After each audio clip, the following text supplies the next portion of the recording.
What's up, creepers and geekers? Atari Creep here, and I didn't really have time or inspiration to do a regular video, so I figured since I'm already on the cliche kick and I already did a Let's Play video, why not a pickup video? Now first off, before we get into that, if you follow me on Instagram or Facebook, you've probably already seen a few of these things. This is going to be over the past month and a half or so. I haven't really been actively out looking. But I got sizable stuff that's fairly new to the collection, so I figure what the heck, I'd show it off. Nothing too mind-blowing in the collection. And also, a thing I'd like to mention real quick, and I know it's probably not going to mean much to you, but it does to me. Obviously, you notice you're in a completely different environment than you used to on my videos. We're out in my living room, and I figure what the heck, I'd do it on top of this bad boy. And what this really is some kind of weird cabinet. I don't know what it was originally used for, but like the lid will pop up and there's a nice little flat in there. It's almost like a mini hutch, I guess. I don't know what you would call it, but I used to call this the mothership. This is Creep Station Mach 1, and when I first started collecting games, I had a couple of systems underneath this drawer, and there's a couple of doors here which you can't really see, but you know, I put like spare systems and controllers underneath there and games and what have you.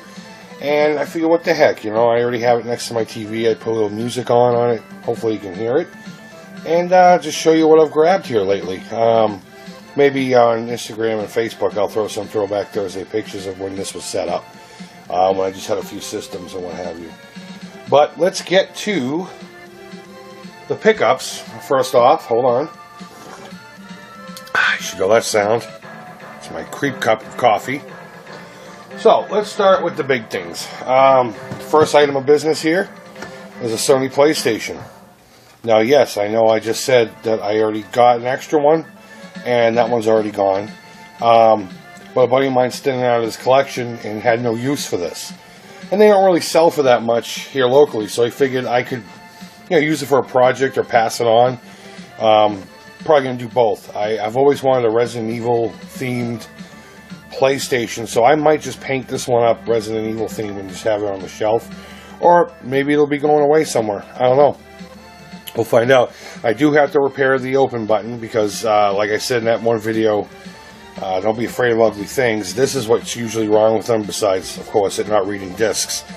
And this one I've already opened up, and it just needs a new spring, or the spring just needs to be augmented slightly, and it'll work just fine. So that's pretty cool. A buddy of mine gave me that. Of course, he gave me a controller to go with it, so just put that with it right there. Let's stick with the controller theme. The next one here is a Super Nintendo aftermarket called the Quick Shot. I'm sure many of you have seen this. They also made arcade-style sticks. I like how they went with the Famicom, Super Famicom color scheme here. I haven't tried most of these controllers out yet, so and there are a couple here. I don't know how well this plays. The D-pad, which is my, you know, that's what I always go with. If the D-pad's good, then the rest of the controller's usually okay. It feels good, so I don't know. Maybe I'll get on some Super Nintendo tonight and give this a try. And even if it doesn't work very well, I could always gut this open and use the board for an arcade-style stick using real buttons and joysticks. I plan on doing that for all of my systems here eventually. So that should come in handy regardless of how I use it. So put that up there. The next one, speaking of arcade sticks, is this bad boy here. Now you got, let's see, B and A in backwards. There's only two buttons, a start and a select, and some kind of a directional thing. What do you think it could be for? That's right, boys and girls. It's for the original NES. Not too many other than the NES Advantage out there, and this was pretty odd. And a friend of mine said, "Here, I'll hook you up with it." So I took it, and I haven't actually used it yet, but I was pretty happy to have this in my collection. I've never seen these hyper sticks before, and it's interesting looking. And if anything, it just looks good on the shelf. So yeah, that's cool. All right, now this one here, out of joysticks and stuff, is my favorite out of this group here, and probably going to become one of my favorites, period. There's a couple of really neat things about this. First of all, let me put it down on the table. First of all, these arcade-style buttons, I mean, they're legit. I was just playing some real arcade games this weekend, as a matter of fact, and there is no difference here. These are great. If this does not work at all, again, I haven't tried it out yet, I will gut it for these buttons. I mean, this was worth the price alone. And what it is it's an IBM compatible joystick for gaming. But on the other end of it here, what I got, or what it came with, is Witco put out these little deals here. And what it's for is to transform this so you can play it on your Atari 7800 and most importantly 5200. Because everyone knows how shitty those controllers are for the 5200. I don't own a 5200 right now, but as soon as I do, this is the first thing that's going to happen. Because I've never played a 5200 game with a good controller. And that leads me up to the next really cool thing. I mean, of course, if you get a button up here. The joystick is completely customizable. It's really cool. You get this little dial thing here. Sorry about that, guys. Dial thing here, and depending on which way you turn it, this will just be floppy and loose, like the original 5200 for almost like a thumbstick on a controller these days, kind of an analog kind of job, where every movement is very precise and exacting.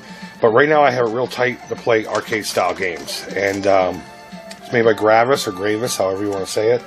And these by themselves aren't cheap to begin with. But then adding this, it's a pretty costly setup, because it's tough to find these things. But I got lucky in that secret thrift store I keep telling everyone about. I picked it up for $2 total. So I was extremely happy. Now they have another one that's gray and has a trigger button here too. I might pick up, but I couldn't find another one of these, so I didn't grab them both. I don't have a computer that I'm going to hook it up to, so figure I'd let someone else play with that one. But super excited about that one. So let's put that to the side here, and let's go games. We'll start with the almighty Genesis, my girl. The first game here is Clay Fighter. The irony of this whole thing is, as I was thinking about this game the other day, and on top of that, James and Mike did a Let's Play on this Monday, and they did the Super Nintendo version, and that solidified it. And it just so happened that I was at one of my local shops, and I helped him out with something real quick. And like I said, it was real quick, and he was just like, you know what? I got store credit within the store. Go ahead and pick out a $5 game, and I'll hook you up. And that's where that came from. And if you're watching this, dude, thank you so much. I can't wait to get this game going. Let's see. Another Genesis game. Balls.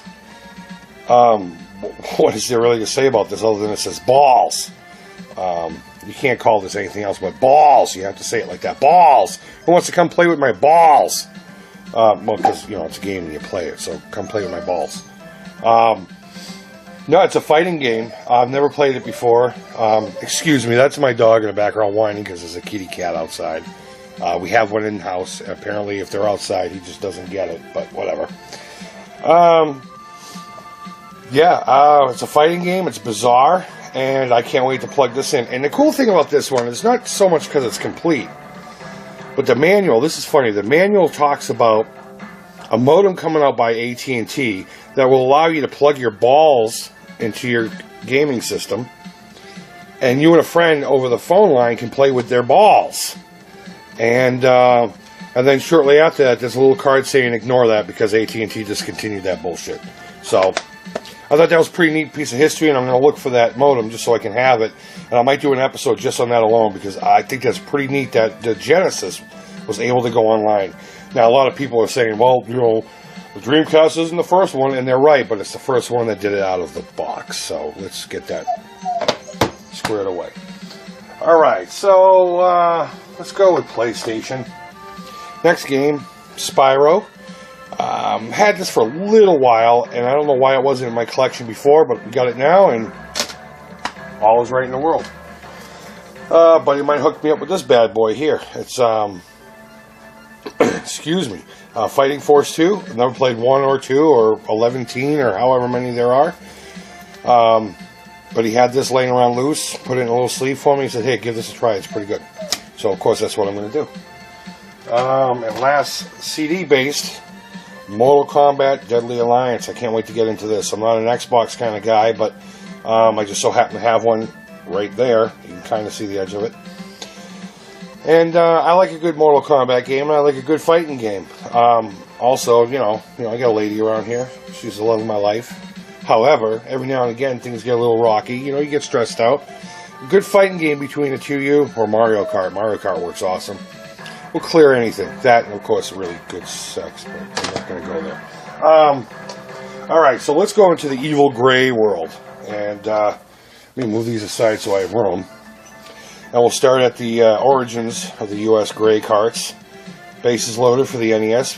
Jaleco, or Jaleco, or Jalikio. I'm not going to try and pronounce that properly. That's why I said it all different ways. So no one can say you said it wrong, because I said it right and wrong. So, bite me. So, yeah, that's the only NES card I got. N64, I figure I'll just jump right to that, because I only got one game for it. Win Back. I heard this is a pretty cool game. A buddy of mine gave it to me. Haven't tried it out yet. I've watched a few videos since, you know, he told me he was going to give it to me. And it looks interesting. So I'm going to give that a shot. Now you can see it's still a little dirty. A lot of this I just got yesterday. So I haven't pulled out my accoutrement and cleaned it yet. So I'll probably be doing that here in a little bit. Put that over there. Alright, let's see. Next system. Super Nintendo. Now mind you, this is over the course of a few weeks. And if you follow me on anything else, you've seen a few of these. But two of them are brand new to me today. So let's start with Zoop. We got Zoop. No Zoop for you. Okay, that was done. I'll leave that one. Alright, let's see. What's next? Top Gear. Great racing game. I think the graphics are a little weak for the Super Nintendo, but it's still a fun game, and it's very, very good controls and responsiveness and all that. Super Bases Loaded. Bases Loaded. Super Bases Loaded. I actually have a theme in one of my episodes, and that wasn't even planned. So I'll just put that one right there. Alright, let's see. Final Fight. Great game. Next. Real Monsters. Now, yeah, it's actually called Real Monsters. I wasn't doing that to be an idiot. But you be the judge. NHL 94. Happens to be the year I graduated high school. And my town is a big hockey town. I like hockey. Never played hockey on the Super Nintendo. So I'm going to give this a whirl. And I have it for the Genesis as well, but never even touched it. It's filler. And last cartridge, but very not least, Batman Forever. Now this is a weird one. Acclaim decided they wanted to take their Mortal Kombat style sprite and gameplay and put it into a platformer. I believe that's what this one is. I don't think this is the beat 'em up one. I'll have to plug it in and figure it out. But if that is the case, then it didn't really pan out too well. It's still a cool Batman game, but you know, it is what it is. So, all right. Well, that is all the games and the controllers and system I did happen to pick up. I got one more thing to show you here real quick, but I do want a sip of my coffee. So, I can't have a video without coffee, damn it. Next item of business, and this was picked up locally at a drugstore. It's not going to be anything too mind-blowing. But I don't have anything like this for the game room, and so I figured, what the heck, you know? It was priced fairly enough, and it's cute and cool, and, you know, if I don't stop kicking the stand. It's Mario. It's a little Mario plushie, you know. Let's see, now it's creepy Mario. I can see your children. So he's pretty cool. Cool addition to the Creep farm. I put him on my Sega Genesis. It's pretty funny. Let's see. I don't know how to introduce this, but when I got the Mario guy, I noticed that the box he was in was empty after I purchased him. So I conned them to let me take the box. And, you know, I mean, it says Super Mario all over it. I can't even get the whole thing in there. But what really struck me is, you know, it has an actual Nintendo seal on it, which means it's official and everything. So I thought that'd be pretty cool to have. I don't have many, you know, display things in my room from stores. So, you know, having a Super Mario display dealio, I was happy to have that in my room. I have no idea where it's going to go, but it's going to go in there somewhere. A few things of note that I didn't show you here. First foremost is I got an Xbox controller that was transparent green. I believe it originally, and I don't know if it was sold after the fact or if it was came with the Halo Xbox, but it was that controller. a buddy of mine needed it, and he's helping me out with a project, so he's like, just give me the controller and I'll give you this thing, and you know, or vice versa, you know. And we made a fair swap. I didn't pay much for it, so, and I really had no use for it. I got a couple other Xbox controllers, and I don't care about the color. So, a buddy of mine needed it. Guess what? It went right to him for helping me out. Look, you know, just like this one, but transparent green. Okay, let's see what's out. What's out? Dragon Fury. You already saw my Let's Play on that. That would have gone in here if my old lady wasn't on the other side of the wall behind there and playing it, so that would have been out here. And last but very not least is a game I haven't actually picked up yet. A buddy of mine on a local board remembered I'd mentioned this game, and he saw it pretty cheap, picked it up in hopes that I would take it off his hands, and I did. I took it off his hands, and hopefully I'll be getting it midweek, because, you know, he's on the other side of town, a good hour away, and we're going to meet up mid this week so I can pick it up. What the game is for the Sega Genesis, it's The Death and Return of Superman game I discovered recently on the Wii emulator for the Genesis, and I'm a big Superman fan, so I gave it a try, knowing there isn't that many great Superman games out there, and I was blown away. It's a beat 'em up, and it's just a really good game. I love it a lot, and I can't wait to have it in my collection and play it for real, and more likely I'll do a Let's Play on it. So guys, that's 16 and a half minutes of nonsense of me talking about pieces of plastic and others. So I think I will let you guys go.